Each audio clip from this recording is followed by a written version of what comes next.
You know, if I really had some percentage that related to my actual influence, I'd be like a multi-trillionaire. So that's fine. You're listening to the Millennial Made Trillionaire, where we break down the influence millennials have in digitally transforming today's direct-to-consumer business strategies and highlight how this transformation will lead to more companies successfully obtaining the new trillion-dollar market cap. I'm your host, Anthony Bunaway, data scientist and partner development manager at Microsoft. Let's get right into it. The title of today's episode invokes a statement: influencers are the new sales teams. And we're interviewing Brian Freeman, CEO of Heartbeat.com, to learn more about how influencer marketing and influencer sales strategies have been transformed by millennials. We'll also learn how Brian's company, Heartbeat.com, is helping businesses create digital success by using influencers to engage with customers and increase sales. So Brian, hey man, thanks so much for joining us today. I wanted to kick off first with just learning more about your company Heartbeat and how you guys started off. My pleasure. Yeah. Hey, so my name's Brian Freeman. I'm the CEO and founder of Heartbeat.com. And Heartbeat is the US's largest marketplace for consumers to act as influencers for brands. So what that means is we took a process on the brand side that is super painful and takes forever, getting influencers to post for your brand. And we made it really, really easy. And we also allow you to do that with regular consumers. So we're really excited. We've recently launched a new product that is growing super fast that allows like any size brand to join up and kind of become an influencer expert. And something really cool is just that I started the first female-focused dating app back in the day. So before there was Bumble, the multi-billion-dollar amazing product of Bumble, there was this little company called Wildfire, which I founded in 2013 to try and take on the idea of, hey, women don't have representation in the kind of new startup ecosystem of mobile dating products. And so that was it was obviously a fantastic market opportunity, but it was going to take a lot of money to get right. And instead of growing through Facebook ads, because you had to have a really good connection with Facebook in the early days to do that. I mean, 2014 was early days of Facebook ad marketing, and they were really restricting who was creating those ads on that channel, and they only wanted the best brands to do it because they wanted to make sure it didn't turn into kind of the back of the magazine crazy advertising space. So they were really restricted. So we couldn't get approved as an advertiser on there. And so instead we followed a little bit of the formula that Whitney Wolf had piloted at Tinder before Tinder started really taking off, or in its very early days of these college rollouts. So we would go pitch sororities and get them to create Instagram posts. And in doing so, we would drive tons of traffic to our product on the App Store. And so we did about 11 college rollouts. Each rollout consisted of 4 sororities competing with each other. And the competition was who could get the most people to download and install and create accounts on Wildfire. And the way that we got the word out was by encouraging these young women to post on their personal Instagram accounts. And then we saw this massive spike in traffic, and it coincided with about 25 Instagram posts.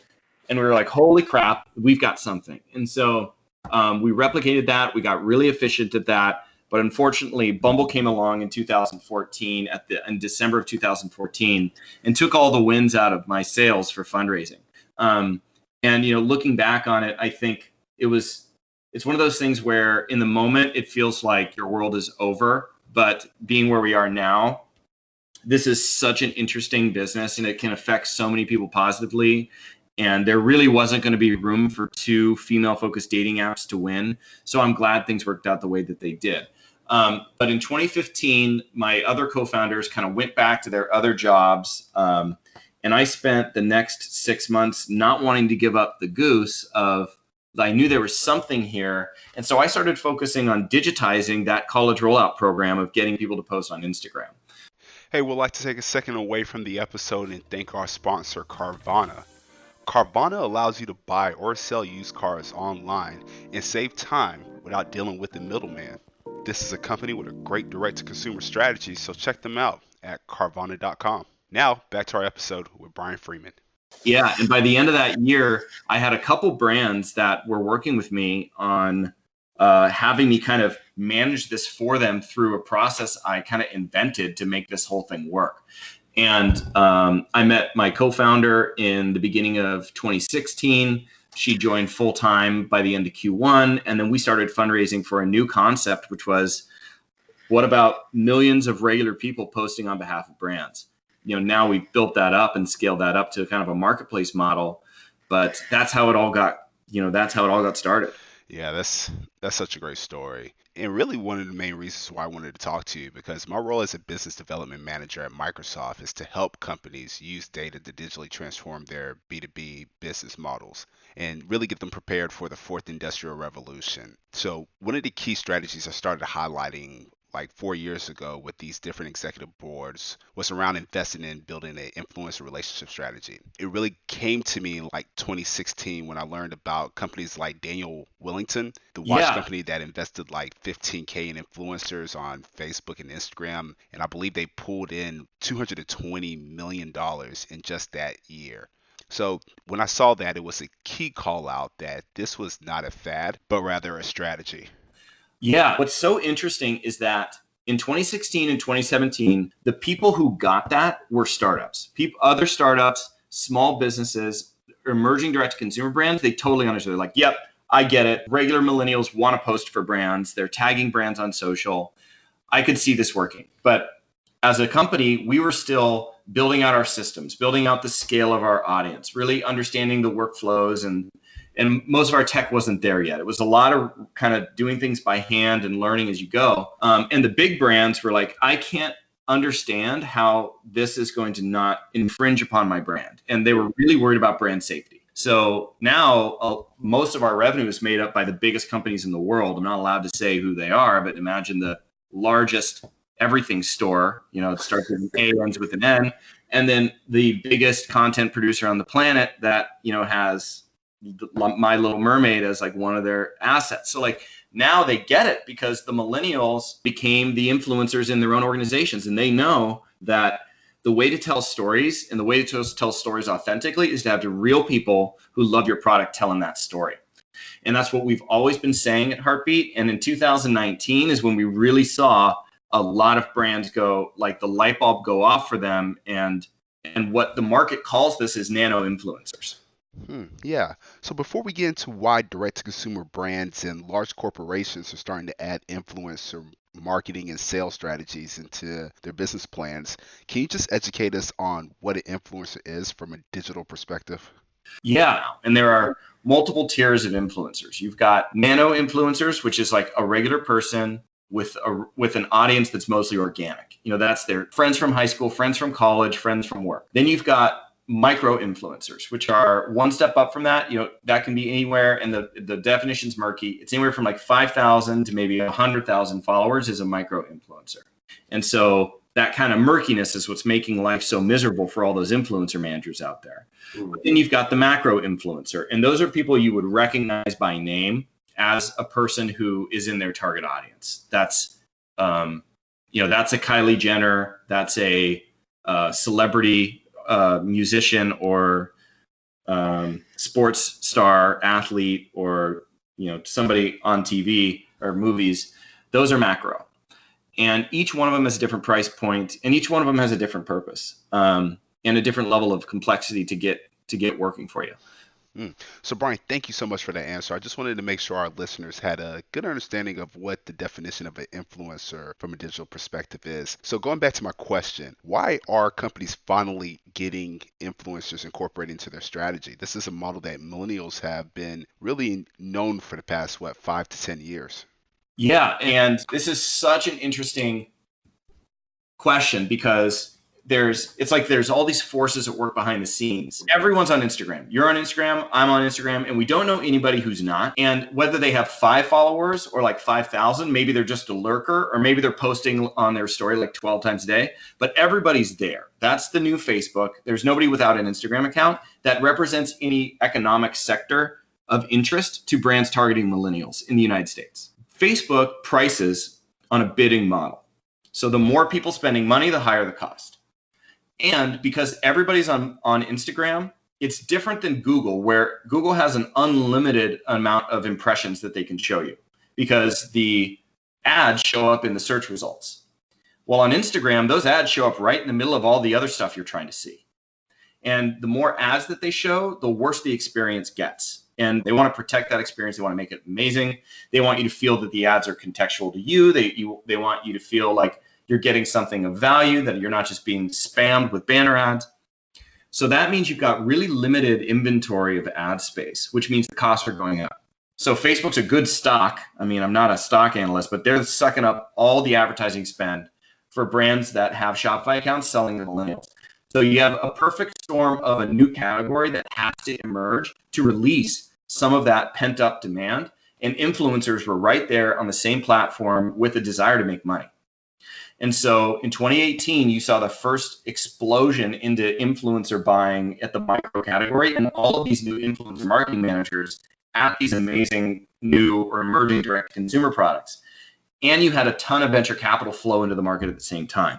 So that kind of like perfect storm of people who are now willing to do this, people who are seeing, oh, they need to adjust for the fact that it costs so much to acquire a consumer on Instagram. They need a new channel. There's tons of influencers, and people are starting to see success in driving sales.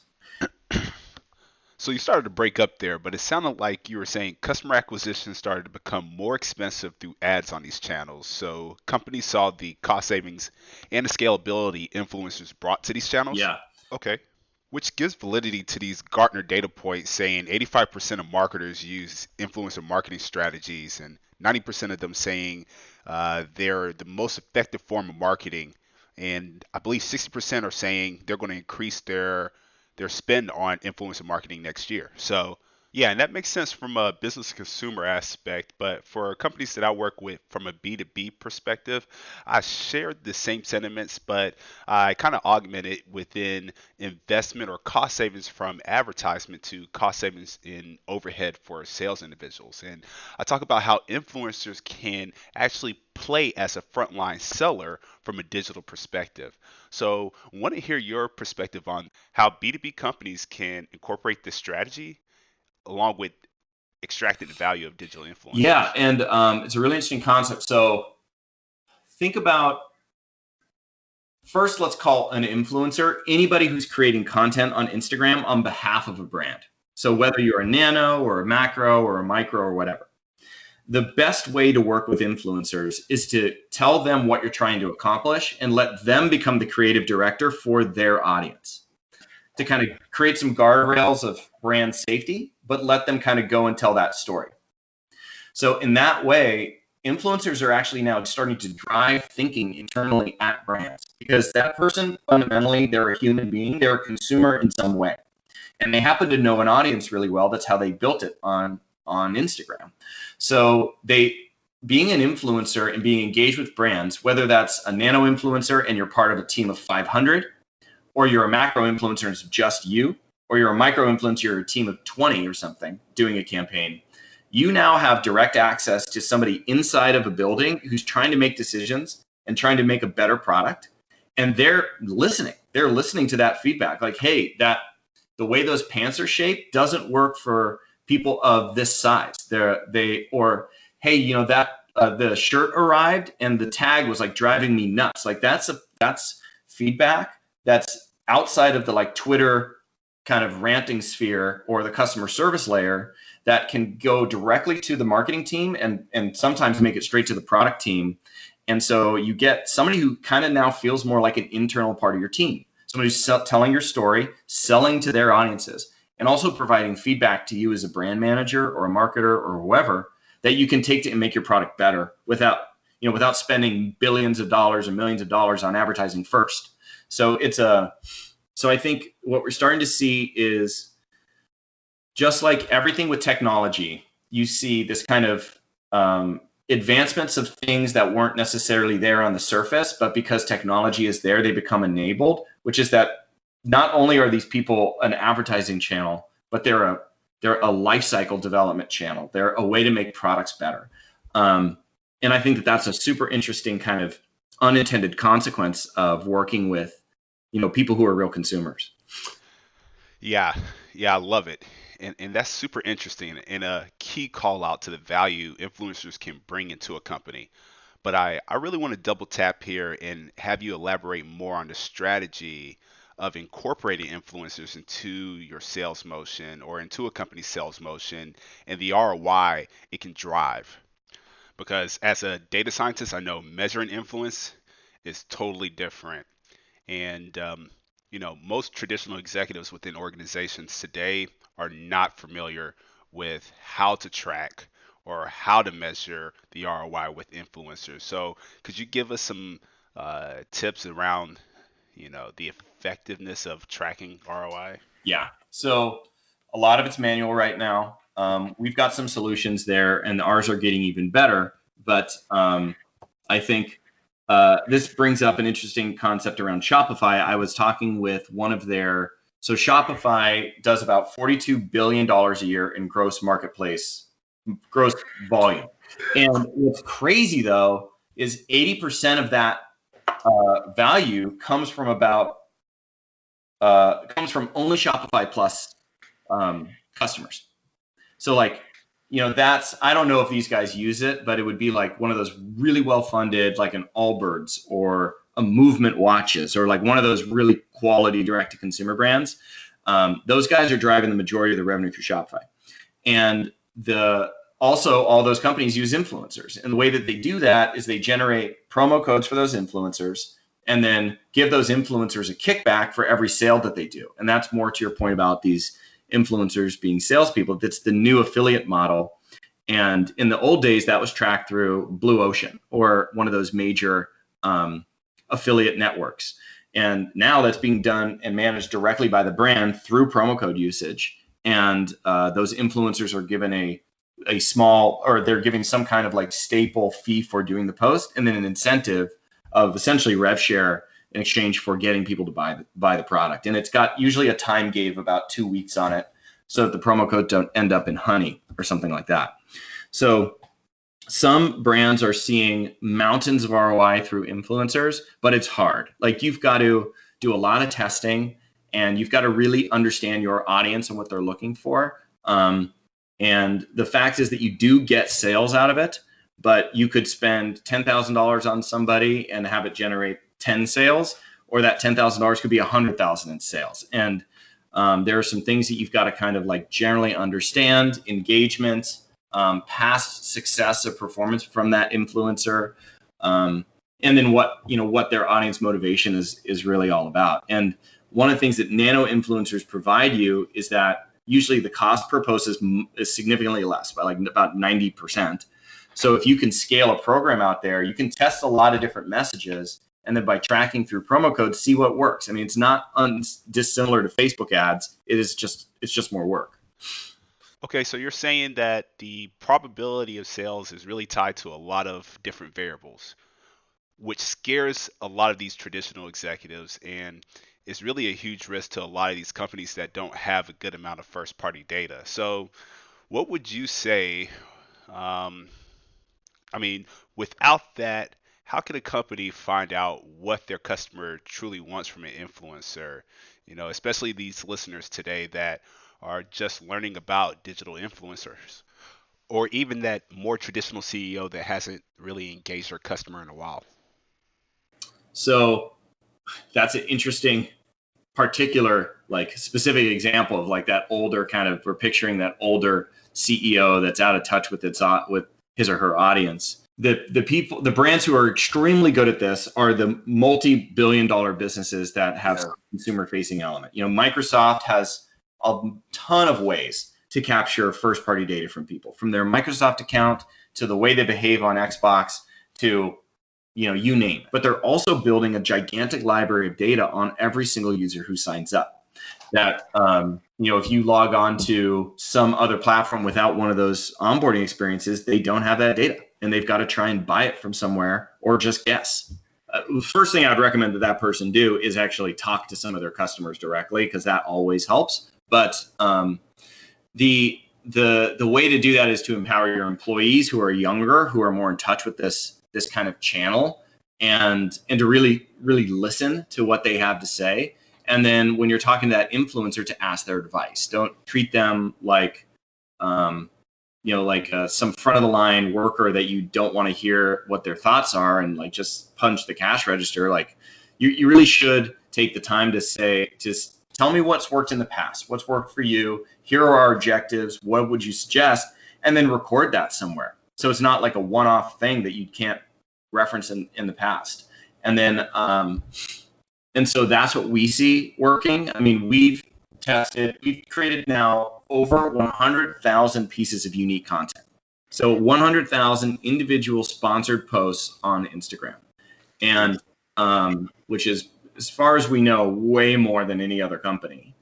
And so in doing that, we've seen that there really is kind of a sweet spot combination of inspiration and guidance and personal creativity that gets you feedback that you can look at and go, okay, actually, this part, people with these demographics tend to be the best storytellers for our product. We didn't think that. We thought it was a different target audience.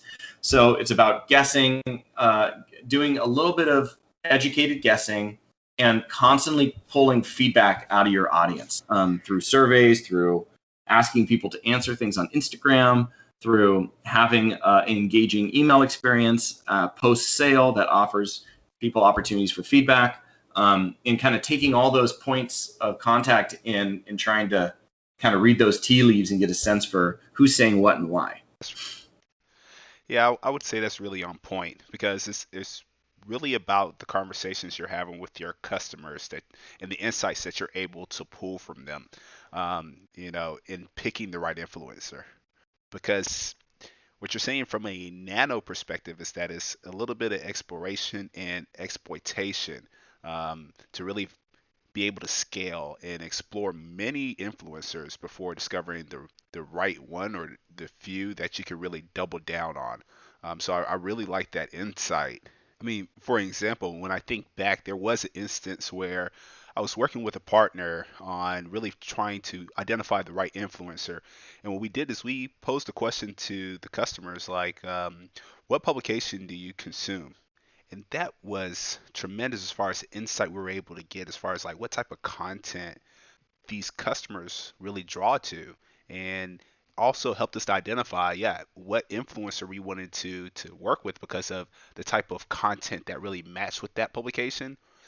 But there is a risk, because even with that nano approach, I can see, from a data perspective, there will be some anomalies and you will have some bad apples as far as influencers that don't really match directly with your brand. And I believe you called this, what was the word? Brand safety? Yeah. So brand safety is always a challenge. And in 2017 and 2018, you definitely had some big problems with brand safety when brands bet big on influencers. There were a couple YouTube stars where they had these really big brand endorsements, and then they went on a rampage of that just was completely inappropriate and completely off brand. And that brand was kind of like now rolled into that. And brands did not like that. And it spooked a lot of people. And part of those kind of things is what those kind of events drove people to want to work with people with smaller audiences, less upfront cost, and therefore reduced risk. And so the way that brands deal with it is by being nervous, by avoiding it, or by putting in like some really strict guidelines that actually end up making the process take longer. But they feel they have to, because we can't have another one of those things that degrade the brand. But with nano influencers, there's been a shift in thinking, and that shift is that we want to embrace our customers, and we want to make sure that we can track if anything really bad happens. But instead of like giving them like something that they have to say, we're going to kind of give them some guidelines and then just monitor to make sure things don't go off the rails or people don't go wild. And if they do, we're going to kind of disassociate ourselves or send them a note, etc. One thing that I was on an interview with a major publication the other day, and I suggested that brands come up with a code of conduct that they expect their influencers to abide by. And if somebody goes off, they go outside of that code of conduct. It's the same approach that you would have at a company and somebody violates that code of conduct. If it's egregious and way outside of it, you part ways with them for now and you wish them the best. But you don't necessarily go and start getting out the pitchforks and join in. And I think that like overall, people can accomplish a lot with something like that. And brands are dealing with this through stronger monitoring and, but also a little bit of a change in thinking. That's a great point. But pivoting the conversation for a second, I would love to talk to you about LinkedIn. So I recently ran a go-to-market campaign with one of my partners after we built a joint solution together. And our spend on advertisement was pretty costly. So, through our conversation, it had me thinking, what if we took is it possible really to take this influencer marketing strategy and incorporate it onto a platform like LinkedIn? So this is super interesting. And I think right now we are experiencing a shift. Pretty much anyone listening to this podcast is going to be familiar with a new trend on LinkedIn of people hosting video and posting it on their feed. And Gary Vaynerchuk's like the like ultimate influencer on LinkedIn, right? This guy kind of like wrote the book a little bit. And I don't think B2B influencers are going to emerge on a consumer channel like Instagram as this like new world of verticalized B2B on Instagram. I don't think that's going to be a thing, but I do think a very organic, natural channel for B2B influencers to emerge is on LinkedIn. And I mean, I've even got 20,000 connections on LinkedIn. And if I post for my friend's company, they typically report back they got some valuable new connection out of it or a DM or, so LinkedIn has now made a commitment to migrate from purely a networking solution to a media platform. And that media is all about B2B stuff. So if people really want to get strong there, then they need to start building their connections, building up the content that they post, and then starting to think about the dynamics of that channel. But what we haven't seen yet are people monetizing them the way you would on consumer, because it's a completely different type of audience. And I think the expected value creation is different. Like just doing a post, it's not really about what's in the post. It's about the results of that post and like the education of it, which is different than a travel blogger posting at a hotel. Yeah, I am excited about the changes LinkedIn's made to the platform. And I would agree with you that they are not monetizing on LinkedIn similar to a platform like Instagram. But I do think it is getting monetized. And I would say that it's actually companies like Microsoft that have really found out how to. Of course, Microsoft purchased LinkedIn, but if you look at this strategy, the way they monetize is through their employees. Gaining that content or as far as projects that they're working on, product releases that they are featured on, and all that content that is being streamed directly on that platform is really highlighting a lot of the internal work to really communicate with our networks. Well, let me ask you a question real quick. So for the employees who are talking about this, are they talking about it because the company's encouraging it, or is it just their organic excitement about the new product that they're working on? You know what? That is a great question. And I would actually have to say both. The reason why is because internally to our company, there are solutions that incorporate gamification that actually track the amount of times you post specific to, certain content that's internal. So, there is an aspect of, getting points and being a part of a leaderboard, but there are organic elements to it as well, because I don't believe there's ever been a time where employees have had a chance to really share what they're doing internal to these large corporations and the impacts they have. So, I would say there is an element of both. Yeah. And at the end of the day, the influencers of LinkedIn are inherently monetized because it's about work. So I don't think unless you reach a really intense level of stardom on there, or you're going to be paid per post the way like you would if you were a celebrity would be. But the economic opportunity actually is bigger because the kind of generated revenue and new opportunities and all of that are so much more significant because these are very authentic conversations coming organically for the most part from people. Even if they're incentivized by points, they're still telling their story. And LinkedIn, on the B2B element of LinkedIn, is starting like at a stage much later in the cycle that Instagram's only now reaching, of the everyday person being that storyteller that people want to hear, because that's what the platform's all about. And it's really about empowering consumers, because there really aren't a ton of influencers on LinkedIn that people are thinking of. So I'm excited to see it. It's something I try and post a video once a week. I try not overdo it. But just something that's a little hack for now is that LinkedIn, unlike Instagram, does not significantly reduce the amount of people who see your content because they're promoting the videos. So if you post a video on LinkedIn and you get your employees to comment on it and like it, that is going to trigger an incredible number of views that would cost you a lot of money to promote on YouTube. So I tested this the other day where I posted some tips about influencer marketing, of course, and had 7 of our staff go on there and comment. And you can find this video on my LinkedIn, which is like kind of the place to connect with me. And that took that video, and I had tested this where I had nobody comment on it. And that video got somewhere like 400 views, and the one with the comments got 4,000 views. So it's your audience sees things, their audience sees it. People are watching video content on LinkedIn. So it's a really good place to go do some kind of organic B2B marketing and grow your personal audience.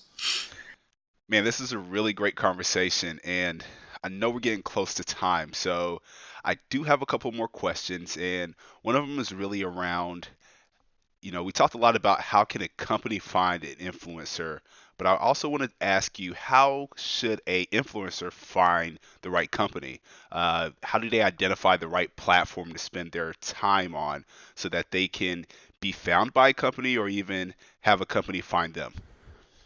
So,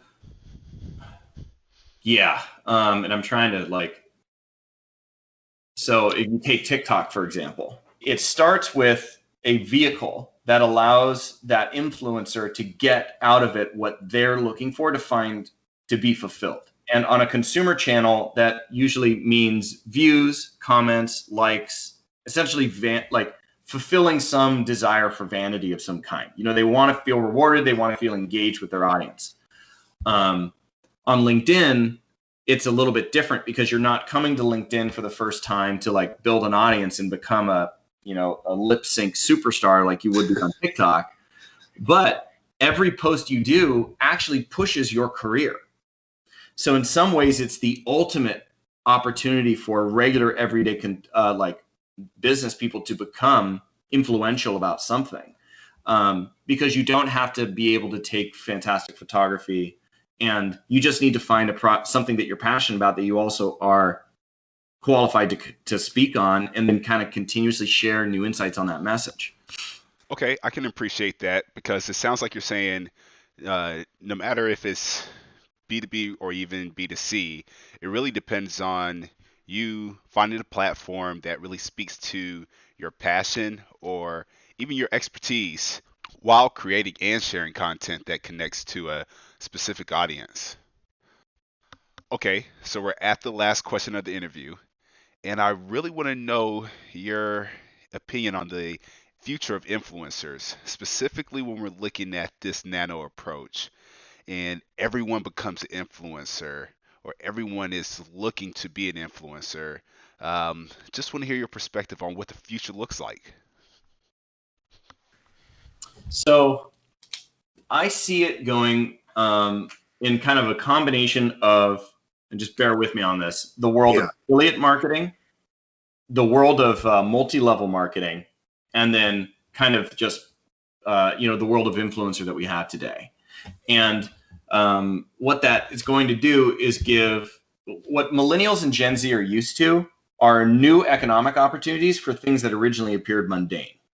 I can go, if I don't have any money, I can go drive my Lyft and I can go make $100 from a afternoon, and I can go out with my friends on the weekend when I normally wouldn't be able to do that. If I am an artist, I can make a little extra cash on eBay selling some stuff that I used to just make in my house and mess around with. My creative activities to my mundane activities to these like nascent objects in my house that were just sitting there before, I can now monetize to create new economic value out of them to improve my lifestyle and get more of what I'm looking for. So that is built into the culture of people under 25 right now, like as natural as having an iPhone is. It's not driving around. Lyft isn't like shameful. It's not seen as like a job like maybe working fast food might feel for some people, even though that's a great place to get great corporate training. And that's a different element. I mean, you're going to have some people who lack that corporate training, and when they get to the workplace, it's going to be kind of a culture shock for them. And we're starting to see that with young people who've made good money, but don't have those fundamentals that you learn at that 16-year-old burger flipping job going through the corporate training at McDonald's. So you have a massive willingness to make money off of something that you originally saw as like something you would do for fun or just as a normal part of your day. And then, and that's where kind of the affiliate model comes in, where like I'm selling you something, but I'm not seen as a salesperson. It's normal for me to promote something and then send you a link and for me to get a little something out of that.